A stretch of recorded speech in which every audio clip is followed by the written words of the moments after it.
Hi, and welcome to the Day Trading for Beginners podcast. This is season 2, episode 4, and this is going to be a quick episode. I want to talk about this term called confluence. So you may have heard of it. Maybe you know what it is already. If you've been studying technical analysis, you will have certainly come across it. And I think it's important for us to go over and understand. So my name is Tyler Stokes from StokesTrades.com. I'm on a journey to become a full-time day trader. We are studying strategy now. And when I was finishing up studying technical analysis, this term confluence was something that I came across many times. And I knew that I needed to kind of get a definition or get a clear understanding of what it meant. So that's what we're going to cover in this video. So again, if you're a first-time listener, I would recommend that you start at season 1, or you at least download the 6-month blueprint. And that outlines everything that I've done in the first 6 months. And you'll find a link to that below this video. Now, confluence, also, when you understand what this means, you'll want to actually see it in action. And you can do that on a charting software and a charting tool. I personally use TradingView, and you can find a link to TradingView in the show notes below. You can actually use it for free with a few limitations, but you can find that link below. You can sign up for a free account, and you can kind of see how Confluence actually works on the chart. So again, I was studying technical analysis, and I kept hearing this term, and I think I sort of knew what it meant, but I decided to just ask ChatGPT to explain it to me so I can fully understand it. And then, I thought that I would, share the answer here on the podcast. And as a side note, I have actually shared this in our free community on School. So we've got a Day Trading for Beginners group on School. There's actually a cool search feature with School group. So eventually, if you come and join that group, you can search for terms and definitions or various topics. And over time, I'm hoping that community will have a lot of common questions sort of answered. So if you're not a member yet, certainly check out that. You can find links in the show notes to that as well. So I heard the term many times, especially when I was watching some analysis and commentary from Matt, from the great Matsby, who I've talked about in prior episodes. But here's what ChatGPT says the term confluence means. So in trading, confluence refers to the situation where multiple technical indicators or signals align to suggest the same market direction, increasing the probability of a successful trade. So when traders mention that various technical indicators are adding confluence, they mean that several independent indicators are pointing towards the same conclusion about price movement.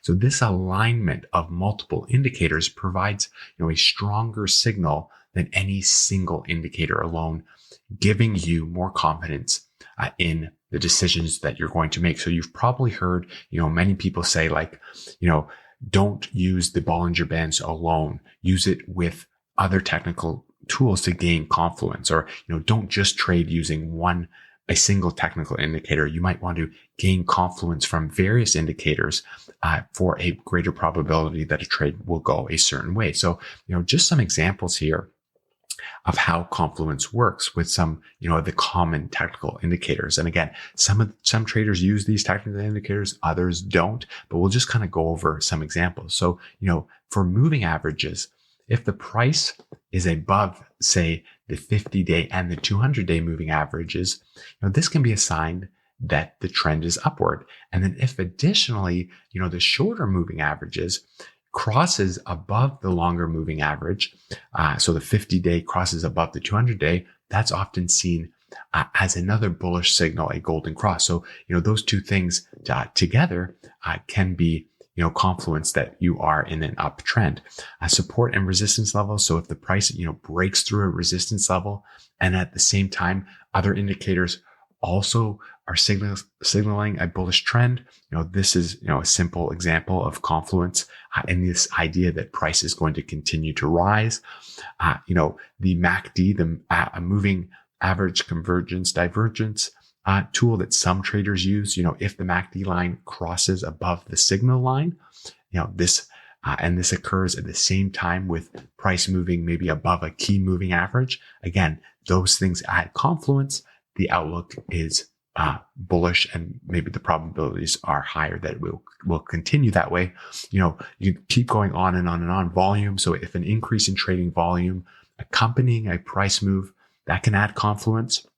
For instance, if the price breaks out of some resistance on higher than average volume, that suggests that the move has a lot of strength behind it. So it's broken above the 50-day moving average, for example. And if volume is also high, there's confluence there that, price can continue to go up. And again, as I mentioned, in the past episode there of the trader Matt, the great Matsby, who I've been following, he mentions that one of the biggest red flags is a change in market structure and price falling through the Ichimoku cloud. So, when you see that where, you've got a lower high and a lower high and a lower high. So the market structure is changing, and then price also, enters or goes through a red Ichimoku cloud, then those signs are signs you should probably, get out, sell the price, and the trend is going